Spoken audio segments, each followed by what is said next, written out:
আল্লাহ তাআলা কিয়ামতের কঠিন ময়দানে যেদিন স্বামী স্ত্রীকে চিনবে না, স্ত্রী স্বামীকে দেখে পালিয়ে যাবে, বন্ধু বন্ধুরে চিনবে না, পীর সাহেব মুরিদরে চিনবে না, মুরিদ পীর সাহেবরে চিনবে না, দলের কর্মী তার নেতারে চিনবে না, নেতা তার কর্মীরে চিনবে না, বন্ধু বন্ধুরে দেখে পালাবে। এই কঠিন মুহূর্তে সূর্যটা মাথার কাছে চলে আসবে, জমিনটা তামার জমিন হবে, আজকের জমিনের মতো নয়। মানুষ ঘর্মাক্ত, ক্লান্ত, শ্রান্ত মাথার মগজগুলো কানের ছিদ্র আর নাকের ছিদ্র দিয়ে বেয়ে বেয়ে পড়বে। বিশ্বনবী ফরমান, কিয়ামতের ওই কঠিন ময়দানে 7 শ্রেণীর ব্যক্তিকে রব্বুল আলামিন তার আরশের নিচে ছায়া দিবেন। তার মধ্যে প্রথম শ্রেণীর ব্যক্তি হলো ইমামুন আদিল, যে ইনসাফের সাথে বিচার করে, যে জাস্টিস সমাজে সার্ভ করে, যে সুশাসন নিশ্চিত করে, ওই ইমামুন আদিল। আদিল শব্দটা বুঝছেন না? ইন্নাল্লাহা ইয়া'মুরু বিল আদল, পাইছেন? আদিল। 7 শ্রেণীর ব্যক্তিকে আল্লাহ তাআলা সুশীতল আরশের নিচে ছায়া দিবেন, যেদিন তার দেয়া ছায়া ছাড়া কোনো ছায়া থাকবে না। এর প্রথম হচ্ছে ইমামুন আদিল, ন্যায়পরায়ণ শাসক। চিল্লায় বলেন সুবহানাল্লাহ। আবার বিশ্বনবী বললেন, ইন্নাল মুকসিতিনা ইনদাল্লাহি আলা মানাবিরা মিন নূর আন ইয়ামিনির রহমান। কিয়ামতের দিন যারা ন্যায় পরায়ণ হিসেবে আল্লাহর সামনে দাঁড়াবে, কিয়ামতের দিন রব্বুল আলামিন তার আরশের ডান দিকে ওই ন্যায় পরায়ণ লোকদের জন্য আরশের ডান দিকে একটা নূরের মিম্বারে তাদেরকে বসার সুযোগ করে দিবে। আল্লাহর আরশের ডান দিকে ন্যায় পরায়ণ লোকদের জন্য আল্লাহ তাআলা নূরের মিম্বার বানাবে। 4টে কেন কথা মনে করেছেন? আল আদাল, জাস্টিস। ইন্নাল্লাহা ইয়া'মুরু বিল আদল। আল্লাহ তাআলা এই আদালতের নির্দেশনা দেন, সুবিচার, সুশাসন। প্রিয় ভাইয়েরা, এটা আমরা বাংলাদেশে চাই কি চাই না? এই যে অরাজকতা, এই যে অন্যায়, এই যে জুলুম, এই যে ইনকনসিস্টেন্সি, সমাজের অসঙ্গতির প্রধান কারণ জাস্টিস নাই, সুবিচার নাই, সুশাসন নাই। শেষবারের মতো আওয়াজ করে বলেন তো, আমরা বাংলাদেশে আদল চাই কি চাই না? তাহলে প্রথম নির্দেশনা শেষ, আল্লাহ তাআলা তোমাদেরকে আদলের আদেশ দেন। এরপরে আল্লাহ বললেন, আমি তোমাদেরকে ইহসানের আদেশ দেই। ইন্নাল্লাহা ইয়া'মুরু বিল আদলি ওয়াল ইহসান। আমি তোমাদেরকে যেমনি আদলের নির্দেশনা দেই, তেমনি ভাবে তোমাদেরকে ইহসানের নির্দেশনা দেই। ইহসান, আওয়াজ করে সবাই বলেন তো ইহসান। ইহসান মানে কারো প্রতি সফট হার্টেড হওয়া, মহানুভব হওয়া, অনুগ্রহ পরায়ণ হওয়া, অনুগ্রহশীল হওয়া, একে অপরের প্রতি দয়াদ্র হওয়া। একে অপরের প্রতি দয়াদ্র, অনুগ্রহশীল হওয়া ছাড়া মানবিক সমাজ কশিনকালেও গঠন করা সম্ভব না। প্রিয় ভাইয়েরা, সুন্দর আচরণ দিয়ে, ইহসান দিয়ে যা জয় করা যায়, নরম আচরণ দিয়ে যেটা অর্জন করা যায়, কঠোরতা দিয়ে সেটা পারা যায় না। বিষ্ণু ঈসা ইসলাম ইহসান দিয়ে, কোমল আচরণ দিয়ে, তার অনুগ্রহ দিয়ে তিনি অনেক কাফিরের হৃদয়কে জয় করে ফেলেছেন। সাইয়েদনা সুমামা ইবনে উসাল রাদিয়াল্লাহু তাআলা আনহুর কথা মনে পড়ে যায়। তিনি ছিলেন ইয়ামামার বাদশা। মদিনাতে বিশ্বনবীকে হত্যা করার নিয়তে এসেছিলেন, গোপনে গোপনে বিশ্বনবীকে হত্যা করে আবার ইয়ামামাতে তিনি ফিরে যাবেন। কিন্তু কি অবাক করা কাণ্ড, হত্যা করতে পারে নাই, সাহাবাদের হাতে তিনি ধরা পড়ে গেলেন। সাইয়েদনা সুমামা ইবনে উসাল রাদিয়াল্লাহু তাআলা আনহু হত্যার নিয়তে আসলেন, কিন্তু হত্যা করতে পারলেন না। সাহাবারা ওনাকে ধরে ফেললেন, ধরে মসজিদে নববীর পিলারের মধ্যে বেঁধে রাখলেন। সুমামা ইবনে উসাল, সিরাত থেকে শুনে, সিরাত থেকে শোনাচ্ছি, রাদিয়াল্লাহু তাআলা আনহু ইয়ামামার অধিপতি ছিলেন। বিশ্বনবীকে হত্যার জন্য আসছেন, ধরা পড়ে গেছেন, এখন মসজিদে নববীতে বেঁধে রাখছেন, তার মানে বন্দী। এখন স্ট্যাটাস কি? বন্দী, ক্যাপটিভ। তো বিষ্ণু ঈসা ইসলাম সাহাবাদেরকে বললেন, তার খোঁজ খবর নিও, সুমামা ইবনে উসালের খোঁজ খবর নিও। সাহাবারা বলেন, ইয়া রাসূলুল্লাহ, আপনাকে হত্যা করতে এসেছে, তার তো কঠিন ক্যাপিটাল পানিশমেন্ট হওয়া দরকার, কঠিন শাস্তি হওয়া দরকার। বিশ্বনবী বললেন, না, আমি যেটা জানি তোমরা সেটা জানো না, তোমরা সুমামার সাথে ভালো আচরণ করো। বিশ্বনবী সুমামার কাছে গেলেন। প্রথম দিন যে তিনি কালেমার দাওয়াত দিলেন, ইমানের দাওয়াত দিলেন, ইসলামের দাওয়াত দিলেন। রিসালাতের দাওয়াত দিলেন, আখিরাতের দাওয়াত দিলেন। পরের দিন যে বিশ্বনবী সালাতের দাওয়াত দিলেন, যাকাতের দাওয়াত দিলেন, ইসলাম কি, কিভাবে, কেমন করে পালন করতে হয় চমৎকার আর্টিকুলেট করতে শুরু করলেন। তন্ময় হয়ে সুমামা ইবনে উসাল রাদিয়াল্লাহু তাআলা আনহু বিশ্বনবীর কথাগুলো শুনতে আরম্ভ করলো। একদিন নয়, 2 দিন নয়, টানা 3 দিন বিশ্বনবী সুমামার কাছে ইসলামকে প্রেজেন্ট করেছেন, উপস্থাপন করেছেন। আওয়াজ করে বলেন, কয় দিন? 3 দিন। 3 দিন মসজিদে নববীতে বাধা। আর সাহাবীদেরকে বললেন, তার খোঁজ খবর নিও, তোমরা যে রুটি বানাও এর মধ্যে সবচেয়ে ভালো আটার রুটিটা তারে দিও, সবচেয়ে রিফাইন্ড খেজুর, যেটা পিওর খেজুর, এটা তারে দিও। আর বিশ্বনবী নিজের ওট থেকে দুধ দহন করে ওনার বাড়ির এক কর্মচারীকে বলেছেন, দুধ দহন করে সুমামার জন্য নিয়ে যেও। সুবহানাল্লাহ পড়বেন না? সবাই তো অবাক, ইয়ামামা থেকে আসছে নবীকে হত্যা করতে, বিশ্বনবী দেখে তারে জামাই আদর করে। একদিন নয়, 2 দিন নয়, টানা 3 দিন বিশ্বনবী এভাবে সুমামার কাছে যেয়ে ইসলামকে প্রেজেন্ট করতে আরম্ভ করলেন, ইসলামকে উপস্থাপন করতে শুরু করলেন। আর তাকে চমৎকার এন্টারটেইনমেন্ট, আপ্যায়ন দিতে আরম্ভ করলেন। টানা 3 দিন যখন ইসলামের দ্য বিউটিজ অফ ইসলাম, ইসলামের সুমহান বাণী, সৌন্দর্য তার কাছে উপস্থাপন শেষ, তাকে আপ্যায়ন শেষ, বিশ্বনবী বললেন সাহাবাদেরকে, যাও এবার সুমামার হাতের পায়ের রশি দুটো খুলে দাও। সাহাবারা তর্ক জুড়ে দিলেন, লা ইয়া রাসূলুল্লাহ, এমনটা করবেন না তো, ভয়ঙ্কর ভয়ঙ্কর খুনি, কি জানি কি হয়ে যায়। বিশ্বনবী বললেন, না, তার হাতে পায়ের রশিগুলো খুলে দাও। সাহাবারা বিশ্বনবীর কথা মতো তার হাতে পায়ের রশিগুলো খুলে দিল। সুমামা মুহূর্তের মধ্যে মসজিদে নববী থেকে বের হয়, ইয়ামামায় ফিরে না যে মসজিদে নববীর পাশে একটা খেজুর বাগান ছিল, সেখানে চলে গেলেন। সেখানে একটা ছোট্ট কুয়া ছিল, কুয়ার পানি দিয়ে তিনি গোসল করলেন। সুবহানাল্লাহ পড়েন। কুয়ার পানি দিয়ে গোসল করে মসজিদে নববীর সামনে এসে বিশ্বনবী এবং সাহাবাদের সামনে দাঁড়িয়ে সাব্বাবা উঁচু করে বললেন, আশহাদু আল্লা ইলাহা ইল্লাল্লাহ ওয়া আশহাদু আন্না মুহাম্মাদান আবদুহু ওয়া রাসূলুহু। আমি সাক্ষ্য দিচ্ছি আল্লাহ ছাড়া কোনো ইলাহ নাই, আর মুহাম্মদ আল্লাহ তাআলার প্রেরিত বান্দা এবং রাসূল। প্রিয় ভাইরা, ইহসান দিয়ে যা জয় করা যায়, কঠোরতা দিয়ে সেটা কঠিনকালেও জয় করা যায় না। আওয়াজ করে বলেন, ঠিক কি না? এবার সুমামা দাঁড়িয়ে বলে, ওগো নবী, আমি তো কালিমা পড়ে মুসলমান হয়ে গেলাম, এবার শোনেন, এই মুহূর্তের আগে আপনার চেহারার চাইতে নিকৃষ্ট কোনো চেহারা আমার কাছে ছিল না, কিন্তু শাহাদা পাঠ করার পরে আপনার চেহারার চাইতে উত্তম শ্রেষ্ঠ কোনো চেহারা আমার কাছে আর নাই। ও নবী, আজকের দিনের আগে ইসলাম ধর্মের চেয়ে নিকৃষ্ট অপছন্দনীয় কোনো ধর্ম আমার কাছে ছিল না, কিন্তু এই মুহূর্ত থেকে ইসলামের চেয়ে সেরা শ্রেষ্ঠ পছন্দনীয় কোনো ধর্ম আমার কাছে নাই। নবী গো, আজকের দিনের আগে মদিনার চাইতে অপছন্দনীয় নিকৃষ্ট কোনো শহর আমার কাছে ছিল না, কিন্তু এই মুহূর্তের পর থেকে মদিনার চাইতে কোনো শ্রেষ্ঠ শহর আমার জানা নাই। সে ছিল গমের বড় ডিলার, গম বেচতো। কি বেচতো? তার গম কিনে মক্কার লোকেরা রুটি খাইতো। সে ঘোষণা দিল, আজকে থেকে মক্কাবাসীদের জন্য সব গম আমি হারাম করে দিলাম, মক্কাবাসী এখন না খেয়ে মরে। সুবহানাল্লাহ পড়বেন না?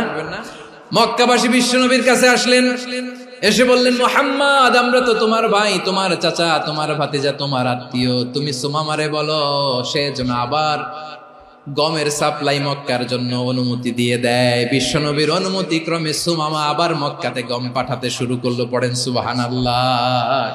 ইহসান, ইহসান দিয়ে আপনি যেটা জয় করতে পারবেন, you can win the heart of your enemies. ইহসান দিয়ে আপনি আপনার শত্রুর হৃদয়কে জয় করতে পারবেন। এজন্য আল্লাহ বললেন, ওয়া আনফিকু ফি সাবিলিল্লাহি ওয়া লা তুলকু বিআইদিকুম ইলাত তাহলুকা ওয়া আহসিনু ইন্নাল্লাহা ইউহিব্বুল মুহসিনিন। তোমরা আল্লাহর রাস্তায় দান করবে আর নিজেরা নিজেদেরকে ধ্বংসের হাতে ঠেলে দিও না। তোমরা একে অপরের প্রতি ইহসান করবে, কারণ ইহসানকারীদেরকে আল্লাহ বড় ভালোবাসেন। সুবহানাল্লাহ পড়েন। আবার সূরা রহমানে আল্লাহ বললেন, হাল জাযাউল ইহসানি ইল্লাল ইহসান ফাবিআইয়ি আলা, সবাই পড়েন ফাবিআইয়ি আলাই রাব্বিকুমা তুকাযযিবান। ইহসানের প্রতিদান হিসেবে ইহসানি হয়। বিশ্বনবী সুমামার প্রতি যেমন ইহসান করেছেন, সুমামাও ঠিক তেমন ইহসান ফিরিয়ে দিয়েছে, ঠিক কিনা বলেন? তাহলে এক নম্বরে হচ্ছে আদ, ন্যায় বিচার। দুই নম্বরে সবাই বলেন ইহসান, সদাচরণ। ইহসান দুই ধরনের প্রিয় ভাইরা, ইহসান ফিল ইবাদা, ইহসান ফিল মুআমালা। ইহসান ফিল ইবাদা হচ্ছে একাগ্র অনুভবে ইবাদতে ডুব দেওয়া, এর নাম ইবাদতের ইহসান। সুবহানাল্লাহ পড়ুন। বিশ্বনবী বলেন ইহসান মানে কি জানো নাকি? হাদিসে জিবরিলে সাইয়েদনা জিবরিল আলাইহিস সালাম বিশ্বনবীকে বললেন আখবিরনি আনিল ইহসান। নবী আমাদেরকে বলেন ইহসান মানে কি? বিশ্বনবী বললেন আনতা আবুদাল্লাহা কাআন্নাকা তারাহু ফাইন লাম তাকুন তারাহু ফাইন্নাহু ইয়ারাক। ইহসান মানে হলো এমন ভাবে তুমি আল্লাহর সামনে নিজেকে উজাড় করে ইবাদত করবে, তুমি ভাববে তুমি আল্লাহকে দেখতে পাচ্ছ। আর এটা যদি ভাবা তোমার জন্য কঠিন হয়ে যায়, অন্তত এতটুকু তুমি ভাববা যে আল্লাহ তোমাকে দেখতে পাচ্ছেন, ঠিক কিনা বলেন? ও আমার বীর চট্টলার ভাইয়েরা, কেউ যেটা দেখে না সেটা দেখে কে? এই বিশ্বাস হৃদয়ের মধ্যে আছে? নামাজে যখন দাঁড়ান এই ফিলিংসটা আনা যাবে? এসা পর্যন্ত যে আমরা হায়াত পাবো কোনো গ্যারান্টি আছে? সবাই আওয়াজ করে বলেন গ্যারান্টি আছে? গ্যারান্টি নাই। এজন্য বিষ্ণু ইসলাম বলেছেন এমন ভাবে নামাজে দাঁড়াও, ইবাদত করো, মনে করো হতে পারে এটাই আমার জীবনের শেষ নামাজ। Perform the salah as if this is your last and final prayer. এমন ভাবে সালাতে দাঁড়াও, ভাবো হতে পারে এটাই তোমার জীবনের শেষ নামাজ। এমন ভাবে নামাজে দাঁড়াও, ভাবো এটাই শেষ নামাজ। তাহলে নামাজে একাগ্রতা বাড়ায় দিবে কে? ফলে ইবাদতের ইহসান আমাদের অর্জিত হবে। আর মুআমালাতে ইহসান হলো, বিশ্বনবী বলেন ইন্নাল্লাহা তাবারাকা ওয়া তাআলা كتب الإحسان على كل شيء فإذا قتلتم فأحسنوا القتلة وإذا ذبحتم فأحسنوا الذبح وليحد أحدكم شفرته وليرح ذبيحته। ইহসান দুই ধরনের, আওয়াজ করে বলতে হবে কয় ধরনের? একটা হচ্ছে ইহসান ফিল ইবাদা, ইবাদতে ইহসান। ইবাদতে ইহসান কি? একাগ্র অনুভব দিয়ে ইবাদত করা, মন প্রাণ দিয়ে ইবাদত করা। আর মুআমালাতে ইহসান কি? সব কাজে, দৈনন্দিন কাজে, কর্মে, সামাজিক অ্যাক্টিভিটিতে কোমলতা প্রদর্শন করা, অনুগ্রহের সাথে সবকিছু করা। আল্লাহ তাআলা ইন্নাল্লাহা তাবারাকা ওয়া তাআলা কাতাবাল ইহসানা আলা কুল্লি শাই, তিনি সবকিছুর ব্যাপারে ইহসানকে আবশ্যক করেছেন। সবকিছু, মুমিনের সব কাজে ইহসানের পরশ থাকবে। ওয়া ইযা কাতালতুম ফাহসিনুল কিতলা, বিষ্ণুই বলেন তুমি যখন কাউকে হত্যা করো ইহসানের সাথে করো। সুবহানাল্লাহ পড়বেন না? যখন হত্যা করো তখনও ইহসানের সাথে। আচ্ছা হত্যা করবো আবার ইহসান আসবে করতে, করে তো মেরেই ফেলবো আমি। আল্লাহ, ও ভাই একজন খুন করেছে, খুনি, রাষ্ট্রীয় আইনে তার শাস্তি হয়েছে ডেথ পেনাল্টি, মৃত্যুদণ্ড। এখন মৃত্যুদণ্ড দেখে আপনি যেমনি মন চায় তেমনি মারবেন লোকটারে? ওর নাক কেটে ফেলতে পারবেন? ওর কান কাটতে পারবেন? ওর চোখ উপড়ে ফেলতে পারবেন আপনি? যেমন মন চায় তার অঙ্গহানি করা যাবে না। ইহসানের সাথে তাকে হত্যা করো। সুবহানাল্লাহ, this is Islam, this is the true essence of Islam. ওয়া ইযা যাবাহতুম ফাহসিনু যাবহা, যখন জবাই করবে তখনও ইহসানের সাথে জবাই করো। করব জবাই, ওইখানেও নাকি ইহসান। আচ্ছা কুরবানির দিন আমরা পশুগুলোরে কি করি বলেন সবাই আওয়াজ করে? জবাই। জবাই মানে তো এটার মেরেই ফেলতেছি, একটু পরে তো টুকরো টুকরো করে গোশতগুলো খাবো, এটা তো খাবো, এটা তো মেরেই ফেলবে। বিষ্ণু বলে না, জবাইয়ের মধ্যেও মুমিনের জবের ভেতরেও ইহসানের পরশ থাকা চাই। যখন জবাই করবে প্রাণীটাকে হাত পা টাইট করে বেঁধে নাও, ছুরিটাকে শার্পেন করে নাও, ধারালো করে নাও, যাতে অল্প সময়ে জবাইটা হয়ে যায়, প্রাণীটা যাতে কম কষ্ট পায়। সুবহানাল্লাহ পড়ে। দিস ইজ কল্ড ইহসান। আল্লাহ তাআলা যেমনি আদলের আদেশ করেছেন, ন্যায় বিচার, জাস্টিস এনশিওর করতে বলেছেন, সমাজে ইহসানের ব্যবহার, ইহসানের অনুশীলন তিনি করতে বলেছেন। এজন্য মুমিনের প্রতিটি কাজে, আমার চট্টগ্রামের ভাইয়েরা আমার দিকে তাকান, খেয়াল করে শুনুন, মুমিন জীবনের প্রতিটি কাজে ইহসানের পরশ থাকা চাই। আমরা যেন আমাদের পরিবারের প্রতি ইহসান করি, আমরা যেন আমাদের কর্মচারীদের প্রতি ইহসান করি, আমরা যেন আমাদের কলিগদের প্রতি ইহসান করি, আমরা যেন আমাদের ভাইদের প্রতি ইহসান করি। মুমিন জীবনের প্রতি কাজে ইহসানের পরশ থাকার দরকার আছে না নাই? কথা বুঝতে পেরেছেন? তাহলে আল্লাহ তাআলার তিনটা আদেশ ছিল, কয়টা গেল? প্রথমে কি ছিল? আদল। 2 নম্বরে, 3 নম্বরে রব্বুল আলামিন বললেন ওয়া ইতাইযিল কুরবা, নিকটাত্মীয়দেরকে দান করো। নিকটাত্মীয়দেরকে দাও, যারা তোমাদের ব্লাড কানেকশনের আত্মীয় তাদেরকে তোমরা দাও। এখানে জেনারেলি বললেন দাও, কি দিব সেটা তিনি এখানে বলেন নাই, সেটা তিনি সূরাতুল ইসরার মধ্যে বলেছেন। আল্লাহ বলেন ওয়া আতিযাল কুরবা হাক্কাহ, নিকটাত্মীয়দেরকে তাদের অধিকার, তাদের প্রাপ্য তোমরা বুঝিয়ে দাও। দেখেন, একটা শান্তির সমাজ, একটা সমৃদ্ধ সমাজ, একটা মানবিক সমাজ গঠনের জন্য আল্লাহ তাআলা বেশি না, মাত্র 3টা অর্ডার, 3টা ভার্ডিক্ট তিনি জারি করেছেন। 1 নাম্বার সুশাসন, ন্যায় বিচার। 2 নাম্বার ইহসান। 3 নাম্বার নিকটাত্মীয়, যারা কাছের, তোমার ভেরি ক্লোজ রিলেশনশিপে আছে, তাদেরকে দাও। দাও, দিলে বাড়িয়ে দেয় কে? অনেকে দিতে চায় না, কৃপণতা করে। দিলে বাড়ায় দেয় কে? ও মিয়া, মদিনার মধ্যে সবচাইতে গরিব সাহাবী ছিল বেলাল রাদিয়াল্লাহু তাআলা আনহু। ওনার এন্টায়ার অ্যাসেট, সম্পদের পরিমাণ কতদূর জানেন? একটা লুঙ্গি। বেলাল রাদিয়াল্লাহু তাআলা আনহু, ওনার টোটাল ওয়েলথের এস্টিমেশন হচ্ছে মাত্র একটা লুঙ্গি। একটা লুঙ্গি, টোটাল ওয়েলথ এস্টিমেশন, টোটাল সম্পদের পরিমাণ বেলাল রাদিয়াল্লাহু তাআলা আনহুর কি ছিল? ওই বেলাল রাদিয়াল্লাহু তাআলা আনহুকে বিষ্ণু ইসলাম বলেছেন আনফিক ইয়া বেলাল, ও বেলাল তুমিও দাও। ওয়ালা তাখশা মিন যিল আরশি ইখলালা, আরশের অধিপতির তো কোনো ঘাটতি নাই, তুমি দিলে ওই আল্লাহ তোমারে বাড়ায় দিবে। এজন্য আমার প্রিয় ভাইয়েরা, দিলে কমে না, দিলে বাড়ে। অনেকে ধরে রাখে, নতুন কিছু নিতে পারে না, হাত দিয়ে যেটা ধরে রেখেছেন এটা দিয়ে দেন, বড় একটা ধরার সুযোগ পাবেন। জোরে বলেন ঠিক কিনা? রব্বুল আলামিন বললেন 3 নাম্বার আদেশ হলো তোমাদের প্রতি সমাজটারে কেমন করে মানবিক সমাজ, সুন্দর সমাজ গড়বা। 3 নাম্বার আদেশ হলো ওয়া আতিযাল কুরবা হাক্কা, নিকটাত্মীয়দেরকে তাদের প্রাপ্য বুঝিয়ে দাও। এই নিকটাত্মীয়দেরকে তাদের অধিকার বুঝিয়ে দেওয়া, প্রাপ্য বুঝিয়ে দেওয়াতে আমাদের গাফলতি আছে না নাই? অনেকে দেখবেন অনেক আল্লাহওয়ালা, তাহাজ্জুদ গুজার, সেজদা দিতে দিতে কপালে কালো দাগ ফেলে দিছে, সে তার বোনের হকটা আদায় করে নাই, আছে না নাই? অনেক বড় হাজী সাহেব, বিশাল লম্বা দাড়ি, ছেলেরে সব দিয়ে দিছে, মেয়েরে কিছু দেয় নাই, মেয়ের হক আদায় করে নাই, আছে না নাই? এই হাজী সাহেবেরা, এই আল্লাহওয়ালারা কিয়ামতের ময়দানে আটকে যাবে। আপনি অন্যের অধিকার নষ্ট করেছেন, তাদের রাইটস কে ভায়োলেট করেছেন। এজন্য আল্লাহ তাআলা বলেন, কারো অধিকার যদি কেউ নষ্ট করে, ওই সমাজটা মানবিক সমাজ কঠিনকালেও হতে পারে না। এজন্য 3 নম্বর আল্লাহ বললেন ওয়া ইতাইযিল কুরবা, নিকটাত্মীয়দেরকে দাও। কি দিবা? তাদের অধিকার দিয়ে দাও।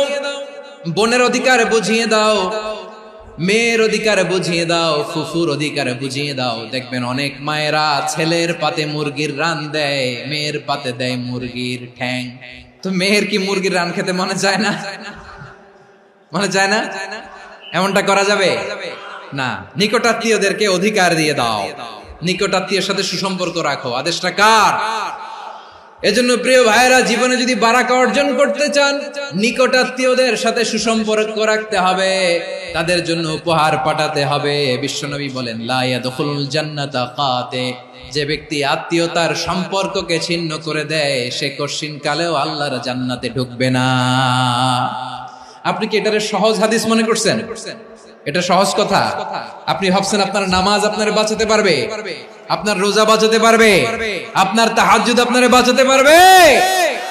অধিকার নষ্ট করলে কিছুই আপনারে বাঁচাতে পারবে না। এজন্য নিকট আত্মীয়দেরকে দিতে হবে বেশি বেশি। বিশ্বনবী বলেন ইন্না সাদাকাতা আলাল মিসকিনি সাদাকা ওয়া আলা যির রাহিমি ইসনাতান সাদাকাতুন ওয়া সিলা। মিসকিন রে দান করলে শুধু দানের সওয়াব হয়, নিকট আত্মীয়কে দান করলে 2টার সওয়াব হয়, সাদাকার সওয়াব হয়, আবার আত্মীয়তার বন্ধন অটুট রাখার সওয়াব হয়ে যায়। আবার বিশ্বনবী বললেন মান সাররাহু আইয়ুবসাতা লাহু ফি রিজকিহি ওয়া ইনসালাহু ফি আসারিহি ফালইয়াসিল রাহিমা। যে ব্যক্তি তার রিজিকের প্রশস্ততা চায় আর হায়াতে বরকত চায়, সে যেন তার আত্মীয়ের সাথে সুসম্পর্ক রাখে। আমার প্রিয় চট্টলার ভাইয়েরা, আমাদের রিজিক বাড়ুক, এটা আমরা চাই কি চাই না? সবাই চান? হ্যাঁ, আমাদের রিজিকে প্রশস্ততা আসুক, চাই কি চাই না? আমাদের হায়াতে বরকত আসুক, আমরা চাই কি চাই না? এই দুইটা যদি চান তাহলে নিকটাত্মীয়দের সাথে সুসম্পর্ক রাখবেন। পারবেন? তাহলে সমাজটারে মানবিক সমাজ বানায় দিবে কে? তিনটা আদেশ চলে গেল। 1 নম্বরে কি ছিল? 2 নম্বরে, 3 নম্বরে নিকটাত্মীয়দেরকে দান। আল্লাহ তাআলা তিনটা জিনিসের যেমনি আদেশ করেছেন, অনুরূপভাবে তিনটা বিষয় তিনি বারণ করেছেন, নিষেধ করেছেন, ওগুলোর কাছেও যাওয়া যাবে।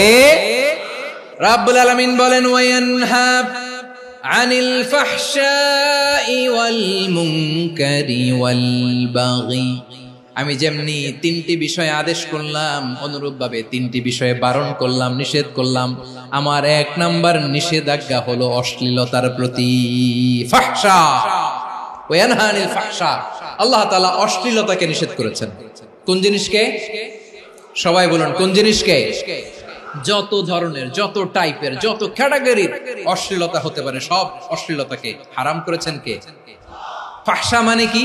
কথায়, কাজে, আচরণে, কমেন্ট, ফেসবুকের কমেন্টসে যত ধরনের নোংরামো আছে, যত ধরনের অশ্লীলতা আছে, এটাকে আরবিতে বলে ফাহশা।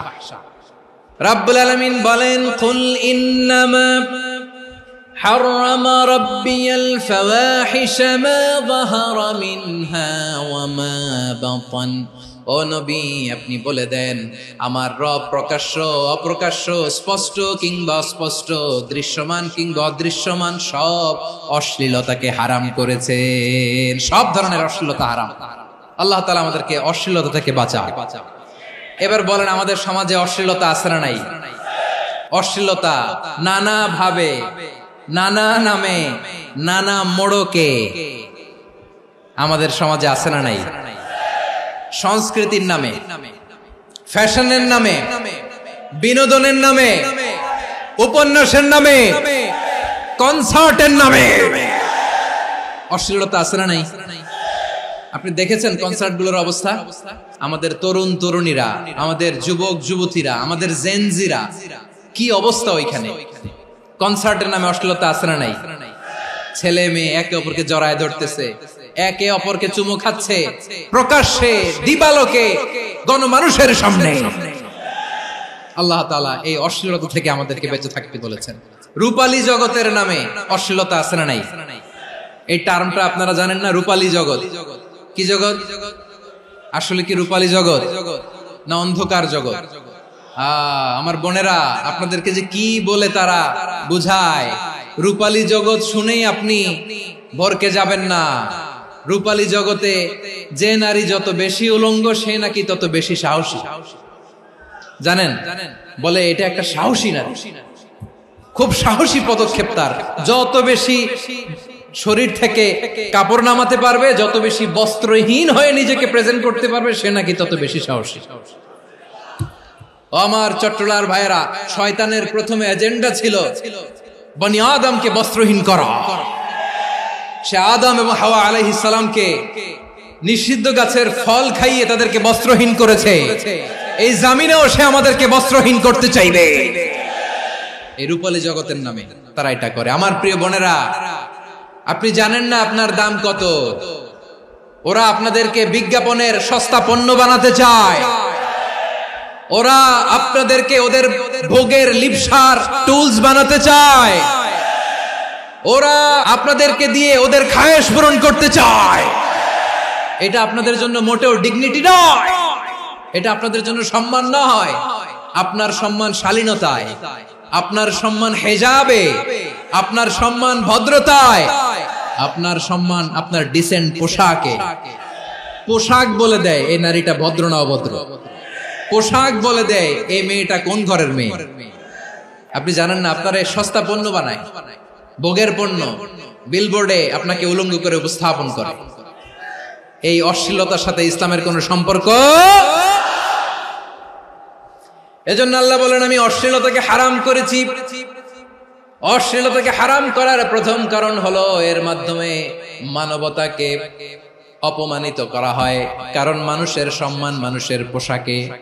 মানুষ যখন পোশাকহীন হয়ে যায়, বস্ত্রহীন হয়ে যায়, তার সম্মান কমে যায়। ঠিক কিনা?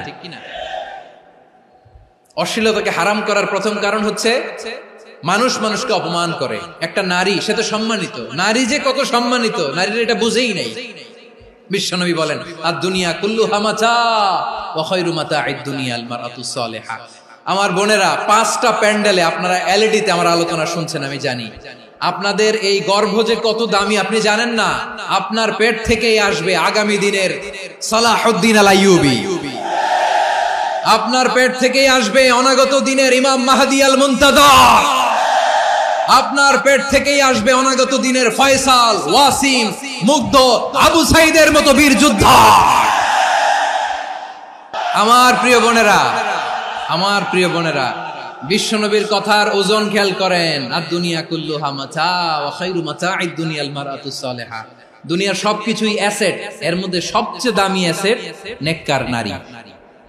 আপনার গর্ভ যে কত দামি আপনি জানেন না। নিজের সময়টাকে কাজে লাগান, কোরআন পড়েন, সুন্নাহ পড়েন। আপনার অনেক দায়িত্ব ঘরে। You are the MD of your family. একটা family it's a very big institution. পরিবার একটা অনেক বড় প্রতিষ্ঠান। And you are the MD of your institution. আপনি এই পরিবারের MD, managing director of your family. এখানে আপনার কত দায়িত্ব। আপনি ছেলে মেয়েদেরকে তারবিয়া করবেন, আপনি আপনার স্বামীর জন্য ঘরটার জান্নাতের নীর বানাবেন, আপনার জন্য জান্নাতের ডুপ্লেক্স বাড়ি ওইখানে তৈরি করে রাখবে কে? আপনি যে কত দামি আপনি জানেন না। নারীদেরকে আল্লাহ বানিয়েছেন উচ্চতর করে, নিম্নতর নয়। নারীদেরকে ছোট্ট জিনিস দিলে এটারে বড় করে দেয়। নারীদেরকে ভ্রূণ দিলে, শুক্রাণু দিলে নারী এটারে বাচ্চা হিসেবে উপহার দেয়, ঠিক কিনা? বিয়ের মাধ্যমে স্বামী যখন তার শুক্রাণু তার স্ত্রীকে উপহার দেয়, স্ত্রী রিটার্নে কি উপহার দেয়?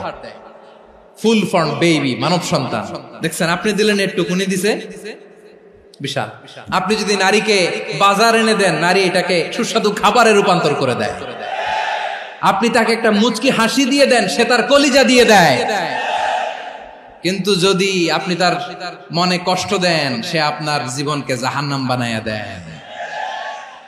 নারীর মন বুঝতে পারলে নেয়ামত, বুঝতে না পারলে কিয়ামত। আমার প্রিয় বোনেরা, আপনি যে কত দামি আপনি জানেন না। অনেক দামি আপনি। আপনাদেরকে যেন ভোগের সস্তা পণ্য বানাতে না পারে, আপনাদেরকে সচেতন থাকতে হবে। তাহলে কেন আল্লাহ তাআলা এই ফাহশা, অশ্লীলতাকে হারাম করলেন? 1 নাম্বার, এতে হিউম্যান ডিগনিটি কমে। 2 নাম্বার, এতে মানুষের অধিকার নষ্ট হয়। আপনি বিয়ে করেছেন, এরে পরকিয়া করেন, ওর সাথে এরকম আছে না নাই? স্ত্রীর অধিকার নষ্ট করেছেন। আপনি বিবাহ সম্পর্কে আবদ্ধ হয়েছেন তার সাথে, আপনি পরকিয়া করেন ওই ছেলের সাথে, আপনি আপনার হাজবেন্ডের সাথে বিট্রে করেছেন। এজন্য আল্লাহ অশ্লীলতাকে হারাম করেছেন। অশ্লীলতাকে হারাম করার আরেকটা কারণ হচ্ছে আল্লাহ তাআলা এই হিউম্যান জেনারেশনকে এটাকে প্রিজার্ভ করতে চায়। হিফজুন নাসল, এটা মাকাসিদুশ শরিয়ার অনেক গুরুত্বপূর্ণ একটা মাকাসিদ, অনেক গুরুত্বপূর্ণ। আপনার নাসল, আপনার জেনারেশনকে সংরক্ষণ করা। এই যে আসতেছে ফেব্রুয়ারি, কত ফেব্রুয়ারি জানো? এটা কি বিশ্ব ভালোবাসা দিবস? হ্যাঁ, কি দিবস? এই বিশ্ব ভালোবাসা দিবসের সাথে মুসলমানদের কোনো সম্পর্ক নাই। আমার প্রিয় ভাইরা, এই যে আপনি অবৈধ সম্পর্কে জড়ালেন, কেন আল্লাহ অশ্লীলতাকে হারাম করেছে দেখেন। বলতেছিলাম যে এটা আপনার নাসল, আপনার জেনারেশন, আপনার লিনিয়েজ, আপনার বংশকে প্রিজার্ভ করা। কে কার বাবা, কে কার মা, বাবা মা জানা, প্রজন্মকে প্রিজার্ভ করা, এটা ইসলাম ওয়াজিব করে দিয়েছে। এই যে অবৈধ সম্পর্কের কারণে, বিশ্ব বেহায়া দিবসের কারণে, এগুলোর আউটকাম, আউটপুট হিসেবে মাঝে মাঝে ঢাকা মেডিকেলের ডাস্টবিনে নবজাতকের বাচ্চার কান্নার আওয়াজ শুনতে পাওয়া যায়। চট্টগ্রাম মেডিকেলের ডাস্টবিনে নবজাতকের কান্না শুনতে পাওয়া যায়। বীর চট্টলার মুসলমানেরা বুঝতে পারলে আওয়াজ করে বলেন, এই যে চট্টগ্রাম মেডিকেলে যে নবজাতকটা পাওয়া গেল, ওর বাবাকে আমাকে বলেন, ওর মাকে, ও কোন ফ্যামিলির সন্তান কেউ জানে? আপনি হিউম্যান ডিগনিটিকে অপমান করেছেন না? আপনি তার ভবিষ্যৎকে অন্ধকার করেছেন না? আপনি তার লিনিয়েজকে প্রশ্নবিদ্ধ করে দিয়েছেন না? এই জন্য আল্লাহ তাআলা অশ্লীলতাকে আমাদের জন্য হারাম করে দিয়েছেন। পড়েন সুবহানাল্লাহ। এই জন্য রাব্বুল আলামিন বলেন, কুল ইন্নামা হারামা রাব্বিয়াল ফাওয়াহিশা মা যাহারা মিনহা ওয়া মা বাতান। প্রকাশ্য অপ্রকাশ্য সব অশ্লীলতাকে হারাম ঘোষণা করে দিয়েছে কে? আবার দুনিয়ার বুকে যারা অশ্লীলতার প্রসার করে তাদের জন্য শাস্তি মজুদ রেখেছে কে? রব্বুল আলামিন বলেন ইন্নাল্লাযীনা ইউহিব্বুনা আন তাশিআল ফাহিশাতু ফিল্লাযীনা আমানু লাহুম আযাবুন আলীমুন ফিদ দুনিয়া ওয়াল আখিরাতি ওয়াল্লাহু ইয়ালামু ওয়া আনতুম লা তা'লামুন। নিশ্চয়ই যারা বিশ্বাসীদের মাঝে অশ্লীলতার প্রচার প্রসার করতে চায় তাদের জন্য আমি মর্মন্তুদ শাস্তি প্রস্তুত করে রেখেছি, দুনিয়াতেও রেখেছি, আখিরাতেও রেখেছি। ঘোষণাটা কার? যারা এই নাটকের নামে, সিনেমার নামে, রূপালী জগতের নামে, মুভির নামে, ওটিটি প্ল্যাটফর্মের নামে আমার সমাজে অশ্লীলতা ছড়াতে চায় তাদের জন্য কঠিন মর্মন্তুদ শাস্তি মজুদ রেখে দিয়েছে কে? ও আমার বোনেরা, এখনো আপনি জাগবেন না? এখনো আপনার চিন্তার দুয়ারে এখনো নাড়া পড়ে নাই? ওরা আপনাকে উলঙ্গ বানাতে চায়, ওরা আপনাকে আইটেম গার্ল বানাতে চায়। এজন্য ইসলাম অশ্লীলতাকে হারাম করেছে। হারাম। ইসলাম বলেছে যোজন যোজন দূরে থাকো, ওরা বলে না কাছে আসো, কাছে আসার গল্প, ক্লোজ আপ ওয়ান, কাছে আসার গল্প আছে না নাই? তাহলে অশ্লীলতার সাথে আমাদের কোনো সম্পর্ক? সবাই বলতে পারেননি, আওয়াজ করে বলুন, অশ্লীলতার সাথে আমাদের কোনো সম্পর্ক? আমরা এই সমস্ত ক্লোজ আপ ওয়ান, কাছে আসার গল্পের প্রোগ্রামে যাব? আমরা কোন ধরনের অশ্লীল কন্টেন্ট সোশ্যাল মিডিয়ায়, টিভিতে দেখব? কি যুগ যে আমরা কাটাচ্ছি আপনি কল্পনা করতে পারবেন না। পর্ন ইন্ডাস্ট্রি, নারী পুরুষের বস্ত্রহীন যুগল দৃশ্য, এটাকে দিয়ে ওরা কোটি ডলারের ইন্ডাস্ট্রি বানিয়েছে। পুরো মানব ইতিহাসে এরকম জঘন্য সময় মানব ইতিহাস পার করে নাই। পর্ন এটা ইন্ডাস্ট্রি হয়ে গেছে। আমাদের এই যুবকগুলো, জেনজি গুলো, ওদের চরিত্র বাঁচাবে কি করে?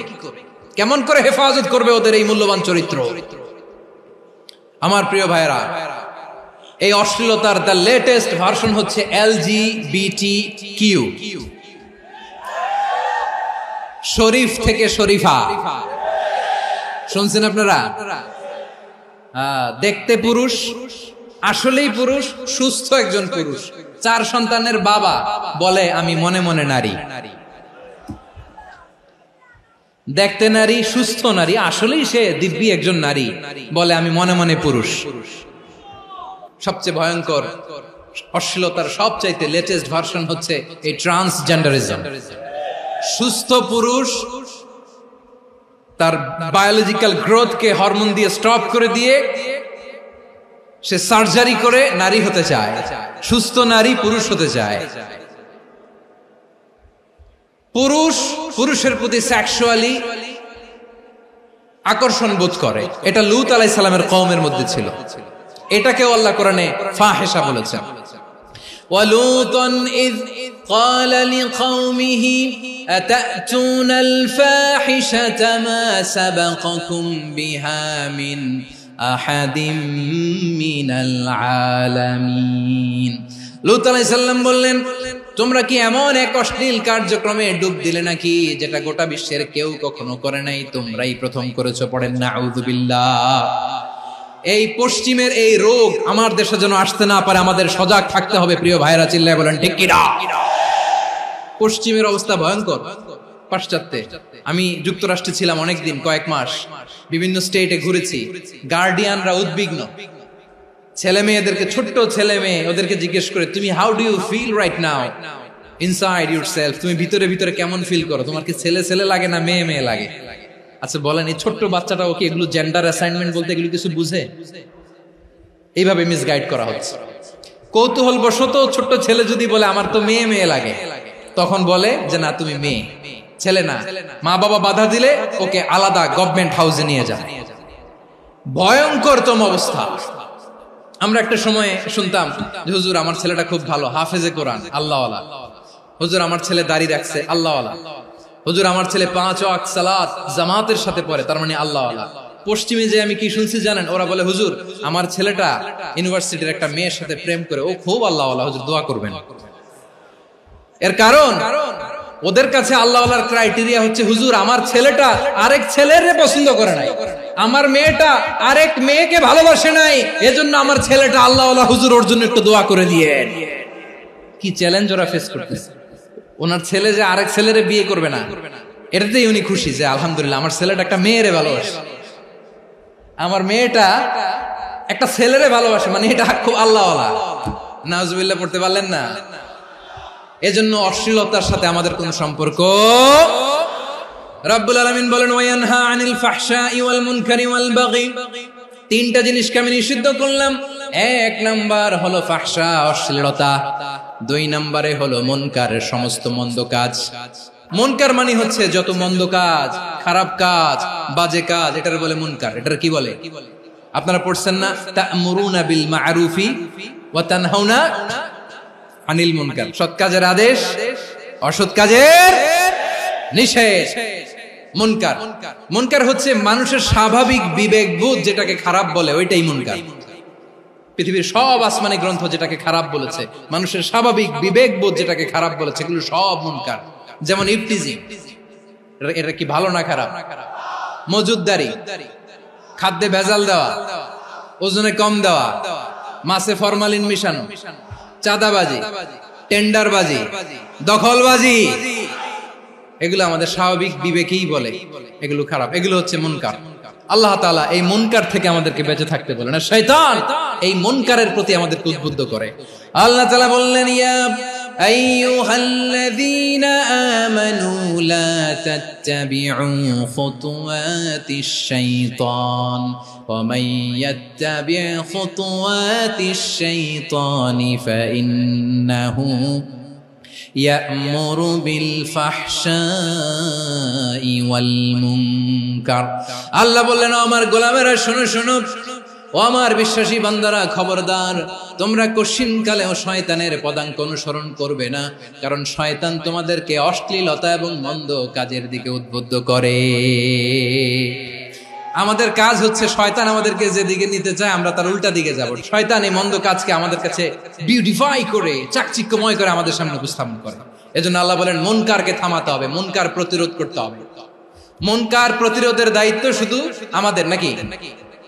শুধু আপনার খতিব সাহেবের, ইমাম সাহেবের, নাকি মুসলিম উম্মার সবার? আওয়াজ করে বলুন, মুনকার অসৎ কাজ প্রতিরোধের দায়িত্ব কার?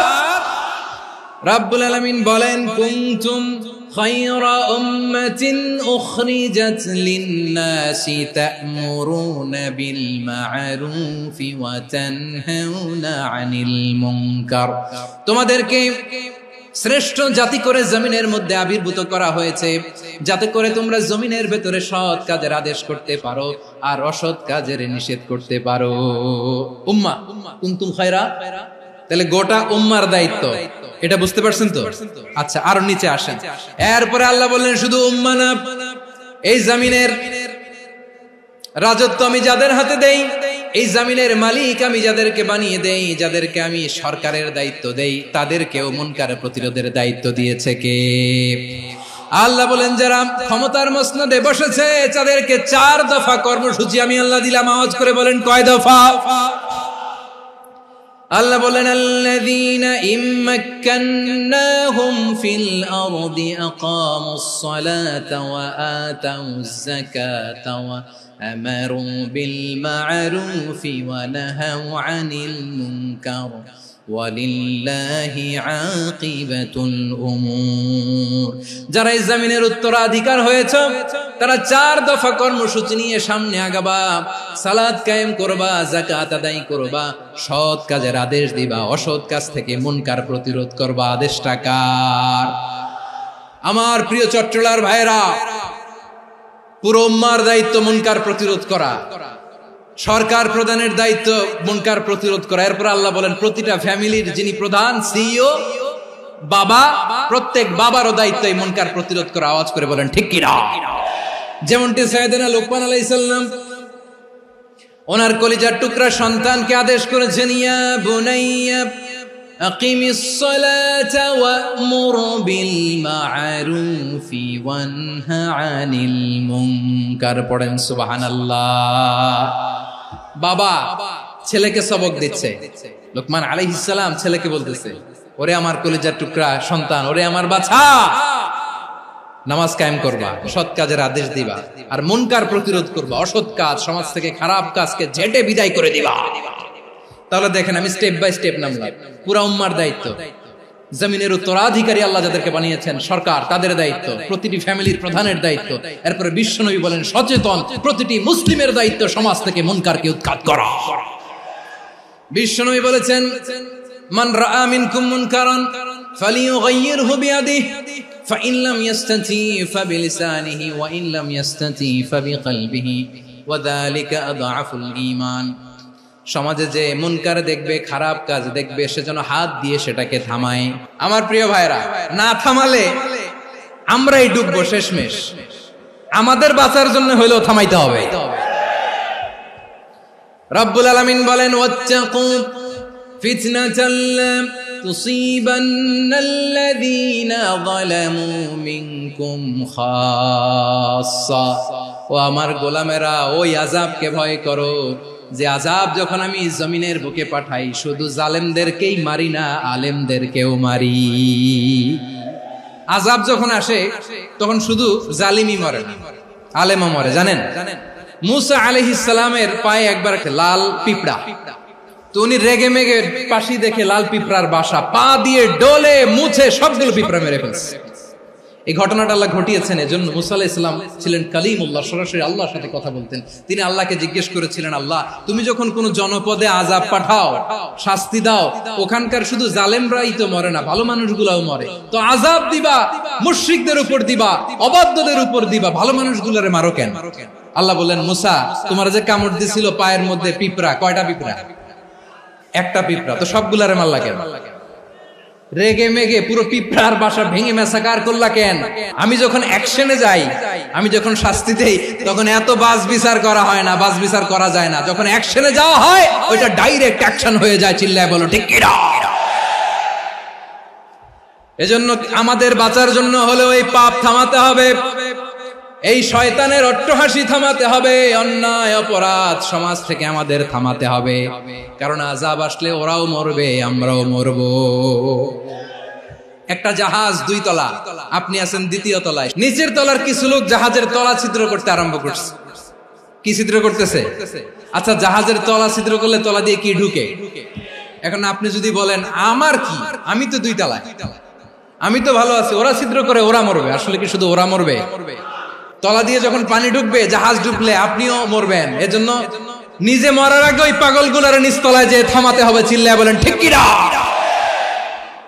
এজন্য আল্লাহ বললেন মুনকার প্রতিরোধের দায়িত্ব সমাজের টপ টু বটম সবার। এজন্য মুনকার প্রতিরোধ করার দরকার আছে না নাই? সমাজে এই যে ইফটিজিং হয়, আপনার বোনের বয়সী একটা মেয়েকে কিছু বকাটে টিটকারি করে, এই বলে সেই বলে, নোংরা কথা বলে, রাস্তায় দেখেও আপনি পাশ দিয়ে না দেখার মতো চলে যান কেন? আপনি দাঁড়ান না কেন? আপনি দাঁড়ালেই তো থেমে যাবে, কারণ সত্যের যে শক্তি তার সামনে মিথ্যা মুখ থুবড়ে পড়ে। আপনার সামনেও কিছুই না, নাথিং। আপনি দাঁড়ান, ওকে প্রশ্ন করেন যে আমার বোনকে তুমি ডিস্টার্ব করো কেন? আপনাকে দেখে আরো 5 জন দাঁড়াবে, 5 জনকে দেখে আরো 10 জন দাঁড়াবে। আমাদের নীরবতা আর আমাদের নিশ্চুপ থাকাই জালিমদেরকে আরো শক্তিশালী জালিম বানিয়েছে। এজন্য মুনকার প্রতিরোধের দায়িত্ব আমাদের সবার। টেন্ডারবাজি, চাঁদাবাজি, দুর্নীতি, অপরাধ, দখলদারিত্ব, মজুদদারি, এগুলো সবকিছু একসাথে প্রতিরোধ করতে হবে। ঠিক কিনা বলেন? একটা মানবিক সমাজ যদি চাই, প্রতিরোধ করতে হবে। প্রিয় ভাইয়েরা, আল্লাহর শপথ নিয়ে বলি, এই নাসিহাত গুলো সবার জন্য, সব দলের জন্য, সব মতের মানুষের জন্য। আমরা কোনো দলের প্রতি মানুষকে ডাকি না, আমরা ডাকি ইসলামের দিকে। সব দলের, সব মতের, সব মানুষদেরকে আমরা আহ্বান জানাই, আসুন আমরা একটা সুন্দর সমাজ বিনির্মাণ করি। এই যে নতুন বাংলাদেশের এক সুযোগ এসেছে, আর জীবনে হয়তো আসবে না, সামনের 100 বছর এই সময় আসবে না। আসুন দেশটাকে আমরা সাজাই, আসুন আমরা দুর্নীতি বন্ধ করি, আসুন আমরা চাঁদাবাজি বন্ধ করি, আসুন আমরা দখলদারিত্ব বন্ধ করি, আসুন আমরা এক দল আরেক দলকে নিশ্চিহ্ন করার যে রাজনীতি, এটা বন্ধ করি। সব দলের প্রতি আমার আহ্বান, আমরা চাঁদাবাজ মুক্ত বাংলাদেশ চাই, জুলুম মুক্ত বাংলাদেশ চাই, ফ্যাসিজম মুক্ত বাংলাদেশ চাই, গুণ খুন খারাপি মুক্ত বাংলাদেশ চাই, আমরা নতুন ভোরের বাংলাদেশ চাই। ওই বাংলাদেশ পাওয়ার জন্য মুনকার প্রতিরোধে, অন্যায় প্রতিরোধে যদি বাঘের বাচ্চার মতো, আবু সাইদের মতো দুই হাত উঁচু করে বুককে টান টান করে প্রসারিত করে দাঁড়াতে হয়, রাজি আছো মুসলমান? রাব্বুল আলামিন বলেন ওয়ায়ানহা আনিল ফাহশাই ওয়াল মুনকারি ওয়াল বাগি ইয়াইদুকুম লাআল্লাকুম তাযাক্কারুন। আল্লাহ বললেন আমি অশ্লীলতাকে নিষেধ করি, আমি সব ধরনের মন্দ কাজকে নিষিদ্ধ করি, সব শেষে আমি সীমা লঙ্ঘনকে তোমাদের জন্য নিষিদ্ধ করি। নিষিদ্ধ করেছেন কয়টা জিনিস? 1 নম্বরে অশ্লীলতা, 2 নম্বরে মুনকার তথা সব মন্দ কাজ, 3 নম্বরে আল বাগি সীমা লঙ্ঘন, ক্রসিং দ্য লিমিট। সীমা লঙ্ঘন করা ভালো না। We all should know our limits. চিল্লায় বলেন ঠিক কিনা?